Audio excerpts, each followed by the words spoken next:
যেমন আল্লাহ সুবহানাহু ওয়া তাআলা সূরা আরাফ ৭ নম্বর সূরার একেবারে শেষের দিকে আপনি আয়াতটা পেয়ে যাবেন, ২০৪-৫ এই আয়াতগুলো দেখেন। আল্লাহ বলেছেন, ইযা কুরিয়াল কুরআনু ফাসতামিউ লাহু ওয়া আনসিতু লাআল্লাকুম তুরহামুন। যখন তোমাদের কাছে কেউ কোরআন পাঠ করে বা কোরআন তেলাওয়াত চলতে থাকে, তখন তুমি মনোযোগ সহকারে শোনো এবং চুপ থাকো। কোরআনের হক, এটা কোরআনের মর্যাদা যে কোরআন চলবে, আপনি ঘরে বসে আছেন তখন কথা বলবেন না, হয় কোরআন তেলাওয়াত শেষ হলে বন্ধ করে দেন, কিন্তু কোরআন চলতে থাকা অবস্থায় আপনি ব্যস্ত থাকবেন না। কারণ আল্লাহ বলেছেন তুমি এটাকে মনোযোগ সহকারে শোনো, ওয়ানসিত, এবং চুপ থাকবে তখন। তাহলে কি হবে? লাআল্লাকুম তুরহামুন, তাহলে তোমার উপরে রহম করা হবে। যেভাবে নামাজে দাঁড়ালে আমরা কেরাত শুনি, আমাদের নড়াচড়া, আমাদের কথা বলা সব বন্ধ হয়ে যায় এবং আমরা অন্যমনস্ক থাকি না, এবং মনোযোগ সহকারে আপনি কেরাত শুনতেছেন। এই জন্য আল্লাহ সুবহানাহু ওয়া তাআলা বলেছেন লাআল্লাকুম তুরহামুন, যাতে করে তোমাদের উপরে রহম করা হয়। তাহলে কোরআন আপনাকে পড়তে হবে, কোরআন আপনাকে শুনতে হবে, এটা আল্লাহ সুবহানাহু ওয়া তাআলা বলেছেন। কোরআন যদি আপনি শুনেন, আরেকটা ফায়দা হলো, আল্লাহ সুবহানাহু ওয়া তাআলা বলেছেন মুমিনদের গুণ হলো যে আল্লাহর উপদেশ যখন, আল্লাহর আয়াত যখন তাকে স্মরণ করিয়ে দেওয়া হয়, তার অন্তর গলে যায়। ইন্নামাল মুমিনুনা আল্লাযীনা ইযা যুকিরাল্লাহু ওয়াজিলাত কুলুবুহুম ওয়া ইযা তুলিয়াত আলাইহিম আয়াতুহু যাদাতহুম ঈমানান। আল্লাহ বলেছেন আমার বান্দা হচ্ছে তারা যাদের কাছে আমার আয়াত যদি পাঠ করে শোনানো হয় তখন তার ঈমান বেড়ে যায়। তার মানে বোঝা যাচ্ছে যে কোরআন শুনতে হবে ঈমান বাড়ানোর জন্য। কারণ আপনি মুসলিম হয়ে যখন শুনবেন আল্লাহর কালামগুলো এইভাবে এইভাবে আছে, এটা করলে এটা হয়, এটা না করলে এটা হবে না, জান্নাতের কথা, জাহান্নামের কথা, তখন ঈমান বাড়বে। এটা আল্লাহ সুবহানাহু ওয়া তাআলা বলেছেন। আর যেই ব্যক্তিরা ঈমান বাড়ানোর কোনো চিন্তাই নাই, কোরআনই শোনেন না, তার মানে আপনি মুমিন হইতে পারেননি, এটা দাবি মাত্র। ওই যে এলাকা ভিত্তিক বংশগত জন্ম হয়ে গেছে, নিজেকে মুসলিম দাবি করতেছেন, কিন্তু মুসলিম মূলত সেই ব্যক্তি যেই ব্যক্তি আল্লাহর কালাম পাঠ করে আল্লাহর কালামের প্রতি ঈমান এনেছে।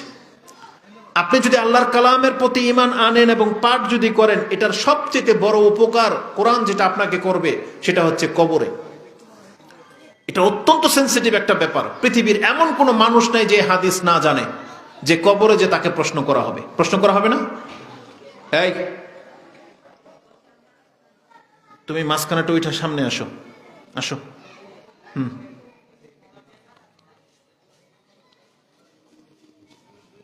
এখানে যারা বসবা, এখানে হচ্ছে শোনার জায়গা, আর এখানে হচ্ছে বলার জায়গা। যাদের বেশি কথা বলার প্রয়োজন বা মনে করবা যে আমি কথা বলবো, তাহলে আল্লাহ তোমাদেরকে এতটা যোগ্যতা দান করুক যে এখানে এসে কথা বলতে পারো। ঠিক আছে? ইনশাল্লাহ এতটা বড় হইবা যে একদিন তোমাদেরকে এখানে বসে কথা বলতে দেয়া হবে, শিখতে হবে। আর ওখানে যখন বসবা, আমি বসলেও তুমি বললে আমাকে শুনতে বাধ্য, আমি বসে বসে কথা শুনবো। কারণ তোমরা ওই মর্যাদায় আসবে একদিন, আমরাও শুনেছি, এখনো শুনি। এই জন্য নিচে সামনে যখন বসবা তখন শোনার জন্য বসবা। আর আল্লাহ তখন তোমাদেরকে একদিন এমনটা করে দিবে যে তোমাদের কথা শোনার জন্যও এক জেনারেশন আল্লাহ তৈরি করে দিবেন। এই জন্য খুতবাতে, বক্তব্যতে কখনো নিজের ব্যস্ততা দেখায়েন না, ওই ব্যস্ততাগুলো রেখে এখানে আসবেন। কারণ এই মজলিসের মান মর্যাদাই কিন্তু ভিন্ন। আপনি ভাববেন না যে যে চেয়ারগুলো খালি, যারা এখানে আসে নাই, ওই যে বাহিরে কান পেতে আছে, নিজের কর্ম নিয়ে ব্যস্ত আছে, তারা ধর্মের কোনোদিন উপকার করেও নাই, তাদের দ্বারা ধর্মের কোনো খ্যাতমত ইহকালও হবেও কিনা সন্দেহ আছে। আল্লাহ সুবহানাহু ওয়া তাআলা তাদেরকে কাউন্ট করে কিনা এটা আপনি চিন্তা করে দেখেন। কারণ আল্লাহ সুবহানাহু ওয়া তাআলার যারা দিনের খ্যাতমত করবে, দিন পালন করে, আল্লাহ তাদেরকে নিয়ে কথা বলেন। যারা দিনের ছত্রছায়াতে থাকতে চায় না, তাদেরকে আল্লাহ সুবহানাহু ওয়া তাআলা ছেড়ে দেন, তারা যেদিক খুশি সেদিকে যাবে। এটা আল্লাহ কোরআনের নীতিতে বলেছেন যে তুমি যদি যেতে চাও যেতে পারো, আল্লাহ তোমাকে আটকে ধরবে না। আর যারা দিন পালন করতে চায়, দিনের কদর করে, আল্লাহ সুবহানাহু ওয়া তাআলা তাদেরকে আশ্রয় দান করে। এটা শুধু এই মজলিসকে ভরার জন্য বলতেছি না, আপনার অন্তরকে যতটুকু নরম করবেন, ইসলামের বিধানগুলোকে যত বেশি মর্যাদা দিতে আপনি পারবেন, আপনার মর্যাদা ততই বাড়বে। এটা আপনি মনে রাখার চেষ্টা করেন। এটা সাধারণ কোনো মজলিস না। তো আল্লাহ সুবহানাহু ওয়া তাআলা এই কোরআনকে আমাদের কাছে দিয়েছেন উপকার করার জন্য। কোরআনটা আপনাকে কিভাবে উপকার করবে ওই সবাই জানেন যে কবরে প্রশ্ন করা হবে। প্রশ্ন করা হবে না?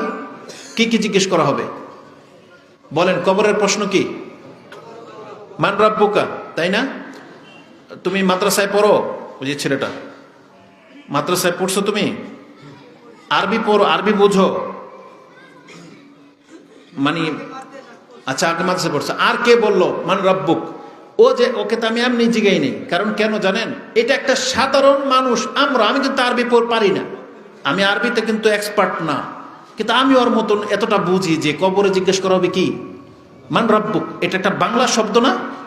মনে হয় না বাংলা শব্দ? আজান আল্লাহু আকবার, এটা বাংলা শব্দের মতো মনে হয় না? কে না বোঝে? এটা বাচ্চাও বোঝে যে আজান হচ্ছে, তাই না? কি বলা হচ্ছে? আল্লাহ সবার বড়, মহান, সবাই বোঝে। তাহলে এই যে কবরে যে প্রশ্ন করা হবে মান রাব্বুক, এটা একটা পানির মতো একবারে ঠোঁটস্থ হয়ে গেছে সবার, তাই না? আর কি জিজ্ঞেস করা হবে? ওমা দীনুক। আর